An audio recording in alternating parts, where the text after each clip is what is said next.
Welcome back, everyone, to another episode of Spirituality Out Loud podcast. I am Leslie Seidel, and today I cannot wait to dive in to this interview. Today we have Bri Seeley. She is an inspirational woman who supports women around the world to bring their visions to life.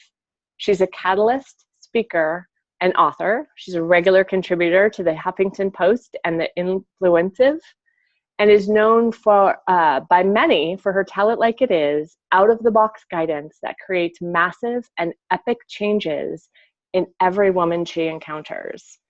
I also have to say, she is one of the people responsible for me doing this podcast. It has been a dream and a hope and a wish of mine, and it came out of a conversation I had with her where she supported me and challenged me to walk through my fear and show up to finally do it. And in that conversation with her, I said, I told her about the podcast, and she said, I will absolutely be on it. And so we are here today. Here we are. Here we are. And I also want to say that I'm excited to tell you guys that she has an amazing new book coming out, Permission to Leap, which comes out on November 14th.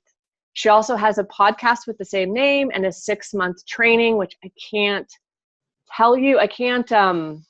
recommend highly enough. And you can find out how to get in all of these things at coachleslie.com/podcast. Hi, Bri. Hi, I'm so happy to be here, especially knowing that our conversation is what helped catalyze you to create it. Yes, took the permission to leap. Yay! Yeah, so let's dive in. So I don't know any of your story, so it's really interesting to get to know people in this way. And so we start at the beginning, which is, what was your spiritual or religious background? What was your experience of that growing up? What was your first knowledge of that? I didn't really have much of it growing up. My mom was very, it was going to be my choice. And so she didn't even baptize me when I was born. And she knew that if I got baptized, I was going to choose that. And it was going to be a conscious thing that I was going to be the one to basically give my permission to have that done to my spirit and my being. And so I didn't even get baptized. I think I was 7 or 8 when I got baptized. And of course, I didn't really know what it was or what I was doing. And we grew up in the Midwest. So of course, we're Lutheran. And we didn't go to church though a lot. And I never really fully connected with it. I always knew that there was something more out there. But as a kid, and especially, back decades and decades ago, the stuff just wasn't really talked about. It was like you either went to church or you didn't, you believed in God or you didn't, but there was no conversation around it, or there was no understanding around it, or any of that stuff. So I did get baptized. I did get confirmed, but I think a lot of it was just oh, my friends are doing it. So one of my girlfriends and I got baptized together, when I was little, and I went to confirmation because my friends were there, and I went to youth group because my friends were there, and just kind of did it. And like I said, I always kind of knew there was something more, but I never fully resonated with religion. It just didn't make sense to me, and it just didn't feel right. And I'm very much one that I'm led by what feels good and what doesn't feel good, and what feels right and truthful and just what doesn't. And so I never read the Bible. I tapped into the energy of it, but I didn't fully subscribe to all the stuff around it. So when you got baptized and you got confirmed, it wasn't for spiritual reasons. It was more because this is just what we do at 7, and this is what my peers are doing. And so what really resonates with me, and what I keep hearing from people's conversations, is what resonates as truth to them. So you're a young kid in the Midwest. You have some room. I mean, it's such a beautiful thing to hear your mom give you the space and a conscious decision to come to something. Was she active with that, or did she just kind of hands off, not really talk about it? I feel like she led Sunday school for a year at some point. and I, went to Sunday school, and I think I went even after she stopped leading it, but she was just kind of like, whatever. I was an only child up until I was 10. And so it was kind of like, I ran the show basically.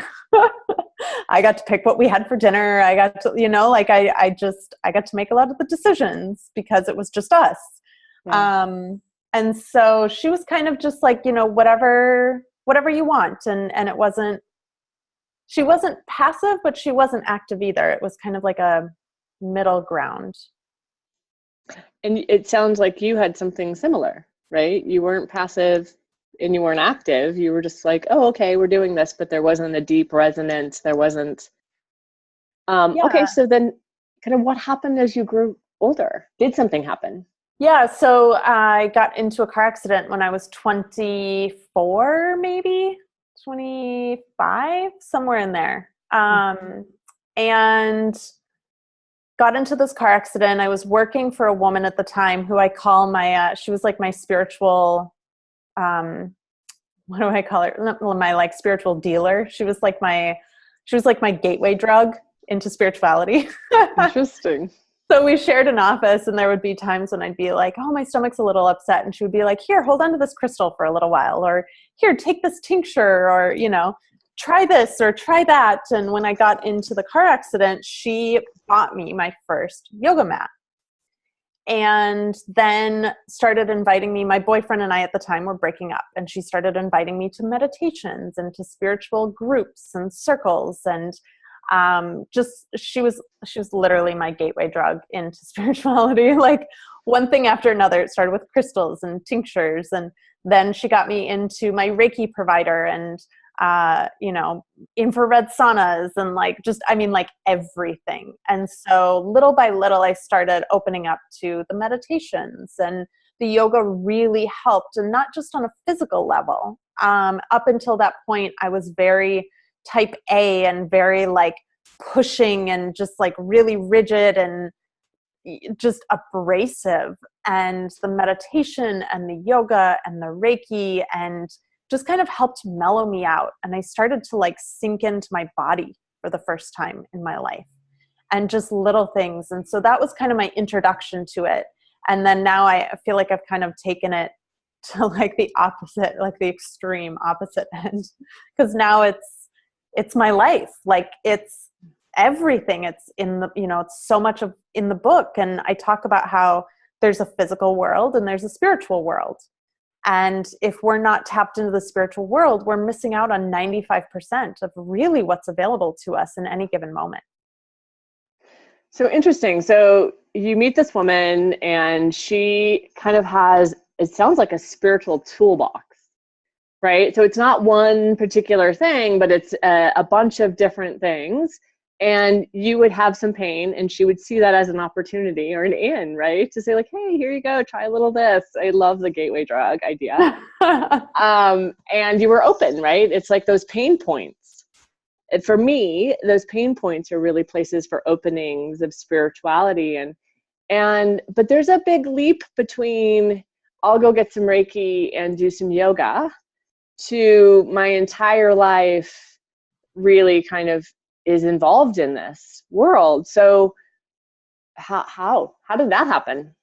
So it's been about 8 years. Like this has been an 8-year process. And like I said, it started off slow, and then just little by little, more and more. And we joined this women's circle, and then we started doing, full moon ceremonies. And then I moved to LA and got deeper into it once I moved here. And it was hard for me when I moved here because I was up in the Pacific Northwest before, where you are, and it's very connected and very tapped in, and just the opportunities to go have a bonfire in the middle of the woods on a full moon night, right, is there. And I moved here, and it became a little harder.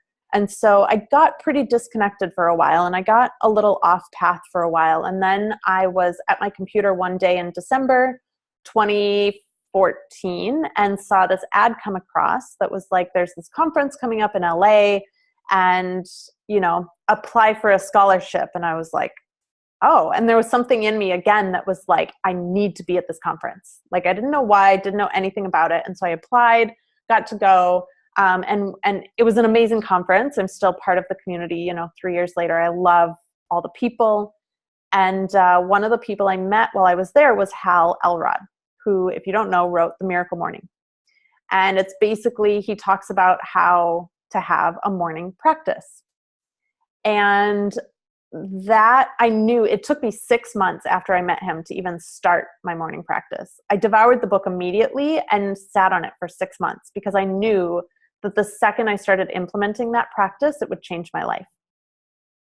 And so once I did, though, it was like I started off slow. I started off with a meditation here and a meditation there, and then, ramped up to the full hour that he recommends. And he recommends 6 different things that you do. And now my mornings, I basically have 3 hours of non-negotiable protected time in the mornings. And that is my time to connect with spirit.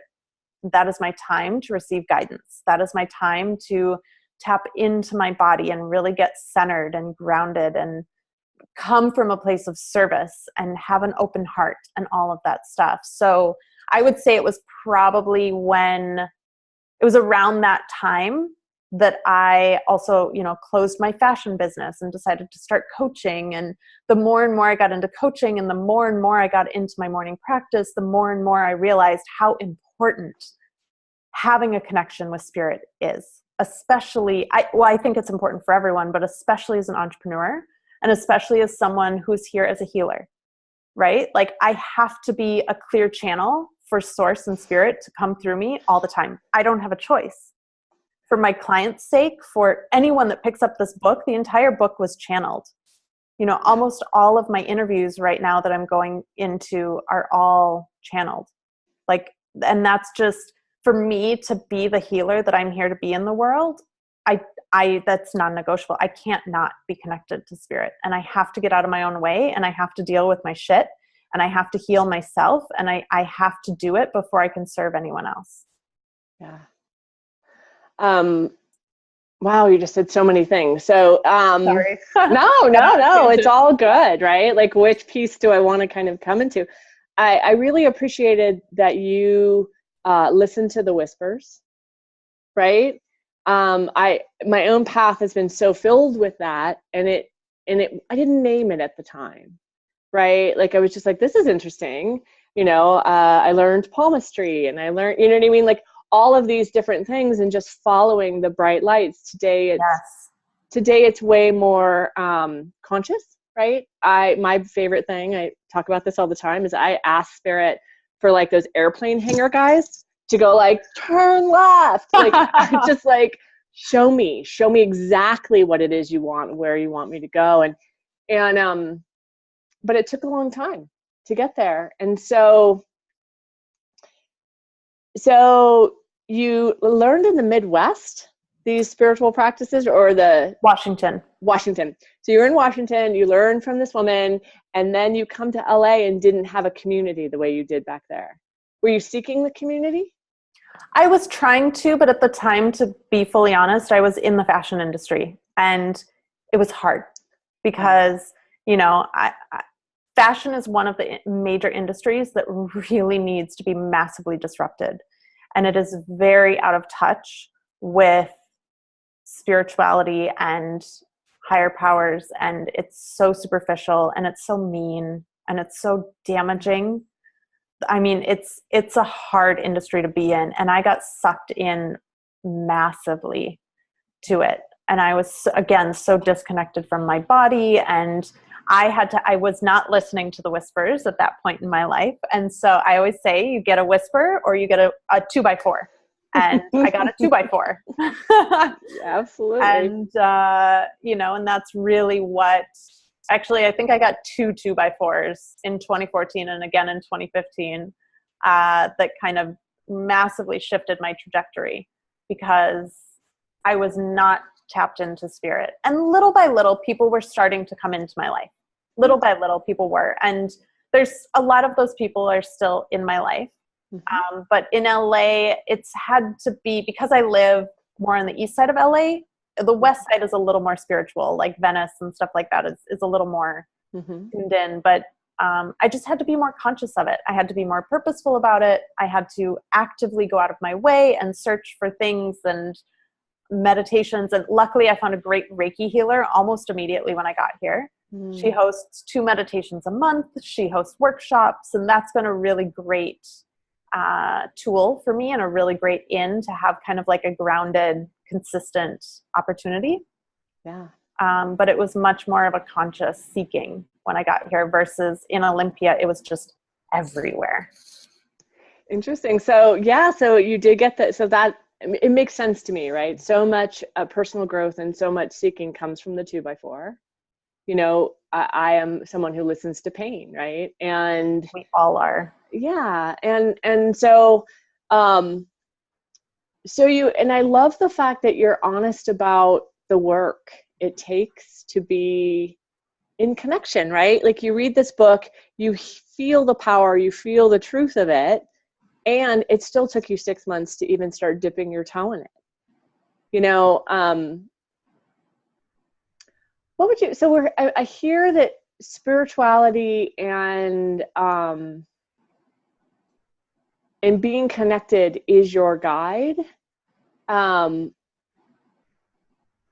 me about the shadow of that. Tell me about how hard, like, so, you know, I was talking to someone recently in this idea that like, I'm spiritual, right? And people see it as just the ease of it, right? Like you're launching a book and it's so easy to see your Facebook feed and think, wow, she launched a book and she's just someone who sat down and you said, I channeled the book. And my immediate thought was, I'm so jealous. How do I channel a book? How do I channel a book? Like, right? It's an easy thing to do. It sounds, but it's not.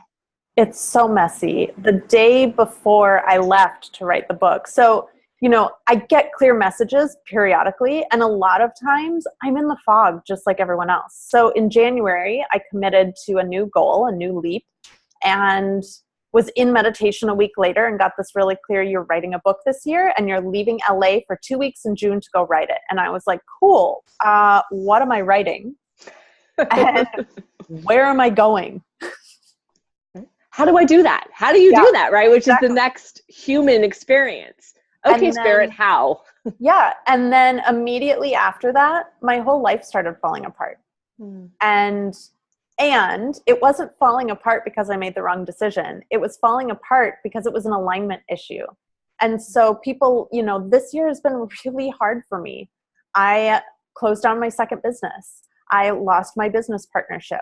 I lost a really, really great friend to me. My 10-week training program that I did last year that like was gangbusters and everyone loved stopped working this year. The 7-day training, 7-day Facebook challenge I was doing last year, I trained 3,000 women in 90 days last year. This year, I could barely get 100 people in. It was like this night and day difference. And it wasn't because I was doing things wrong. It was because what I had been doing in the past that was aligned with where I was going in the past worked with that. The second I set a new goal, everything that worked last year stopped working this year. And I had to clear out that space. I had to get rid of it all. I basically, aside from my home, started with a blank slate this year. I had to clear everything out of my life. And that's part of what I talk about in the book is this is the process. And no one gets to escape it. If you're not clearing out the old energy and making space for the new stuff, your leap is never going to work and it's never going to happen. And so, as I'm going through this process, I'm like, universe, I'm supposed to be the expert in this, right? Like I'm writing a book about this. Why do I have to go through it again? I've had 2 decades of this shit. Can't I just write the book? Mm-mm. No, I had to go through all 6 phases of the leap process in order to write about it. Yep. So like the day before I flew, so I ended up getting the message about where I was going and what I was writing about. A friend of mine messaged me and was like, hey, we're leaving town for 2 weeks in June. Do you want to come house sit for us? And I was like, do I ever? He was like, we're going to get your plane ticket. You have the 4-story house, the Lexus, the 3 cats, the bathtub, the fireplace. And I'm like, yeah, yes. Beautiful. Yeah. So that came together, of course, because, I was worrying about it and I kept getting no answer, no answer, no answer. And of course it was taken care of. Like I didn't have to worry about it, but I did because I'm human. So hold on one second. I just want to interrupt you of just those two things being true. One, things that are no longer functioning and no longer working, disintegrating, not of your own volition, right? Some of it maybe, but just naturally just not working. You did X, Y, and Z before and got this wonderful result. And then you do X, Y, and Z again, and it just goes wah, wah, wah, right? And at the same moment, beautiful openings and being carried. You know what I mean? Like that is, yes. it's both. These like, this stuff gets downloaded and there's no, I don't know of anyone, and maybe you do, anyone that is a healer that's not the wounded healer. The only way I can teach you, the only way I can show you is through my own path and my own scars. And you lived it. We all have to.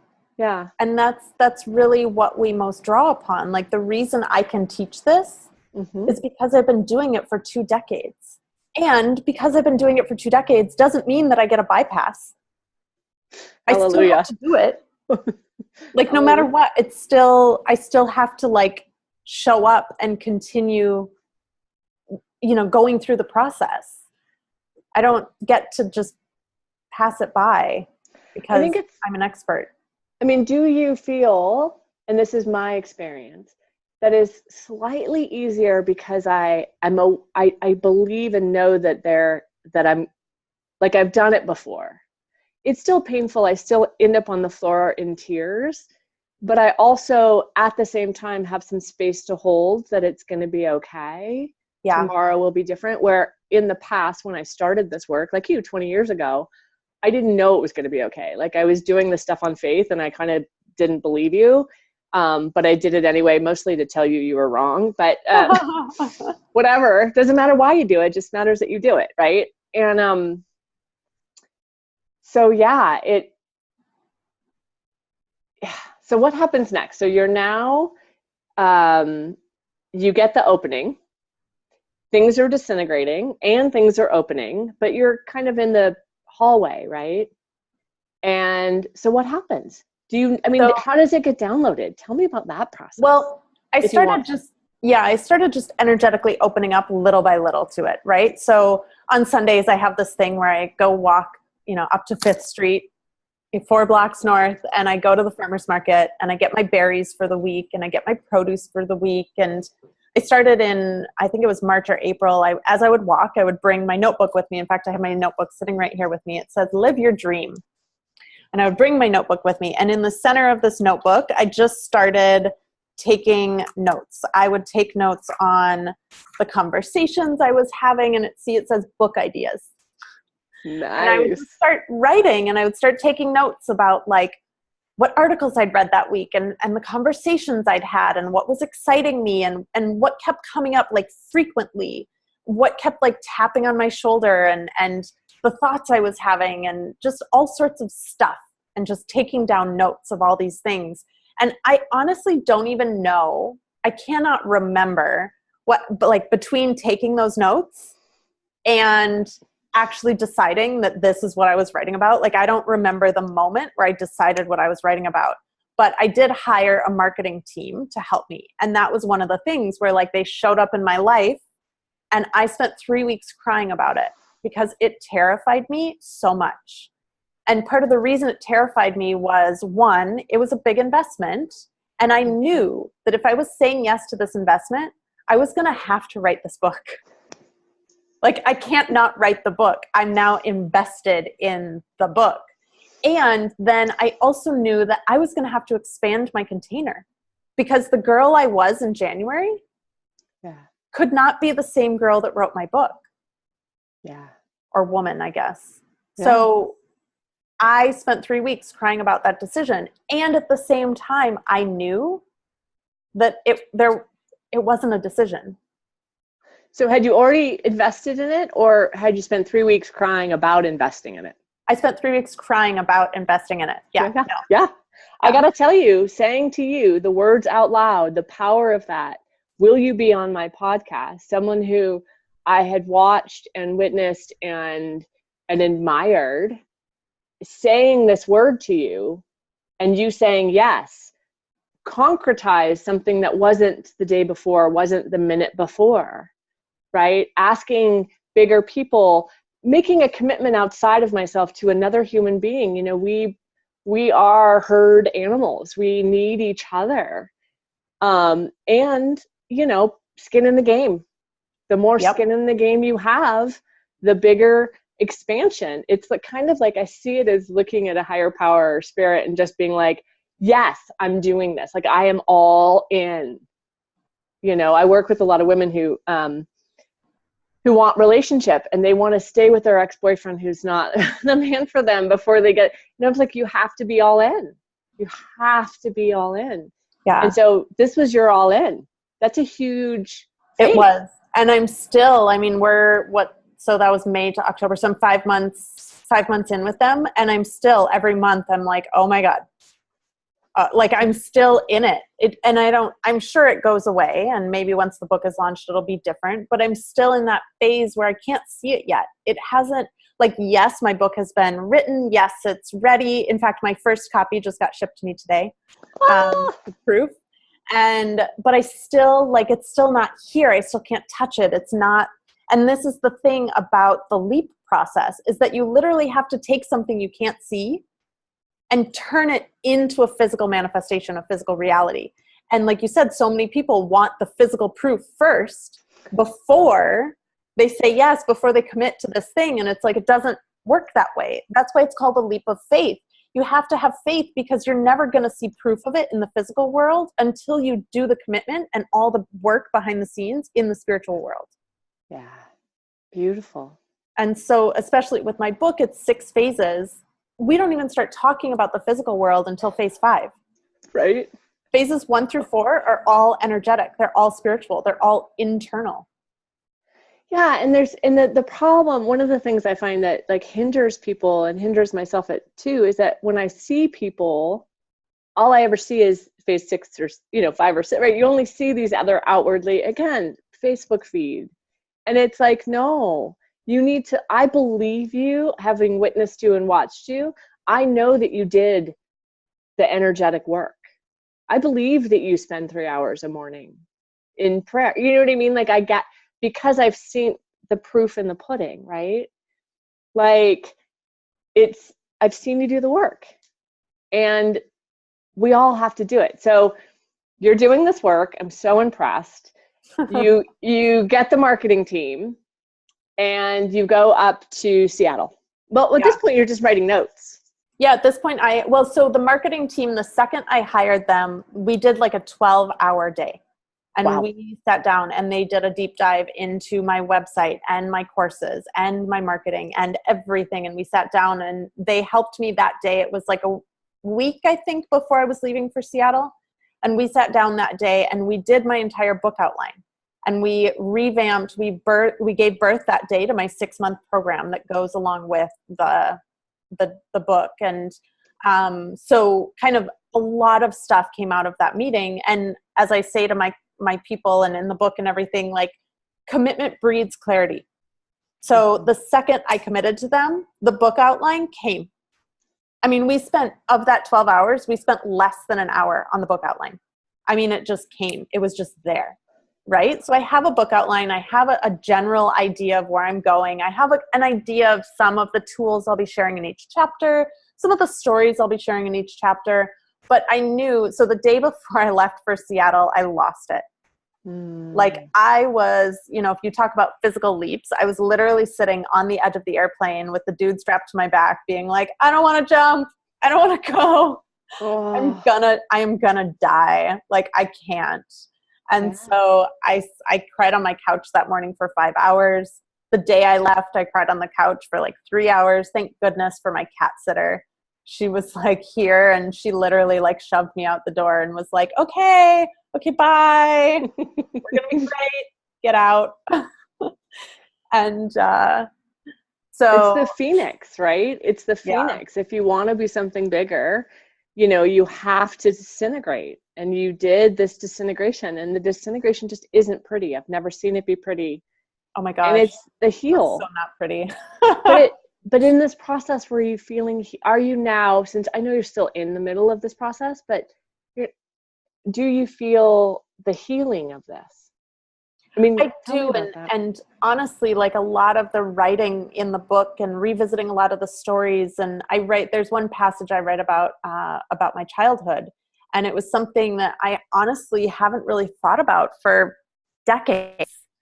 Mm-hmm. And as I was writing about it, I was like, oh, everything about my childhood all of a sudden makes sense. Like, I get it. I don't want to say a troubled child. I was a very uncomfortable child. And I had everything I could have ever needed. My mom is amazing.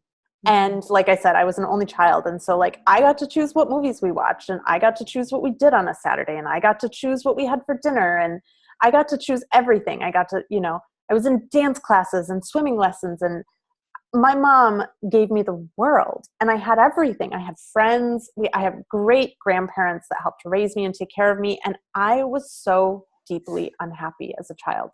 And I could never put my finger on it.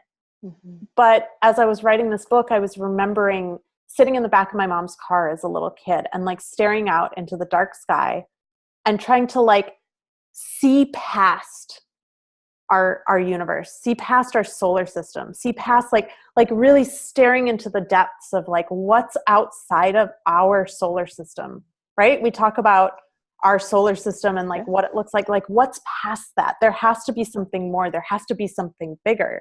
And that's where I talk about knowing that there was something more out there.